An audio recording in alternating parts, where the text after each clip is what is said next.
আজকে রাতিনের খুবই মন খারাপ। অনেক সকালে আমরা ঘুম থেকে উঠেছি, উঠে ফ্রেশ হয়ে রাতেই ব্যাগ গুছিয়ে রেখেছিলাম।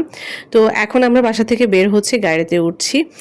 আমার মেয়ের খুবই মন খারাপ। এবার আমরা বেশি দিন থাকতে পারলাম না। মাত্র ৩ থেকে ৪ দিন আমরা ছিলাম। তো ওর একেবারেই বেড়ানো হয়নি, নানু বাসা থেকেও যাচ্ছিল না। তো যাই হোক, সকাল সকাল আমরা বের হচ্ছি, ও গাড়িতে উঠবে না, খুবই মন খারাপ করে গাড়িতে উঠছে।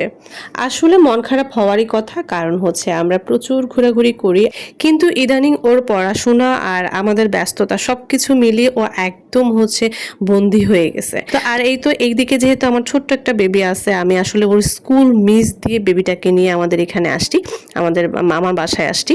তো একটু না আসলেও না, বাচ্চাটারও একটু জায়গা চেঞ্জ করার দরকার। তো এই জন্যই হচ্ছে এই স্কুল মিস দিয়ে আমাদের আসা। তো যাই হোক, এইদিকে সবকিছু মিলিয়ে এই কয়েকটা দিন আলহামদুলিল্লাহ অনেক ভালো কেটেছে।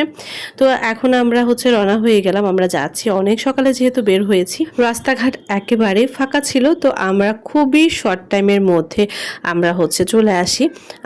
তখন মনে হয় আমরা যখন আসি তখন 10টা থেকে 11টা বাজে, তার মধ্যে আমরা সাভার এসে পৌঁছে যাই। তো এই তো রাস্তার মধ্যে যাচ্ছিলাম, রাতিনের খুবই মন খারাপ ছিল। তো ওকে একটু হচ্ছে ওর মনটা ফ্রেশ করার চেষ্টা করছিলাম, গাড়িতে বসে আমরা দুষ্টুমি করছিলাম।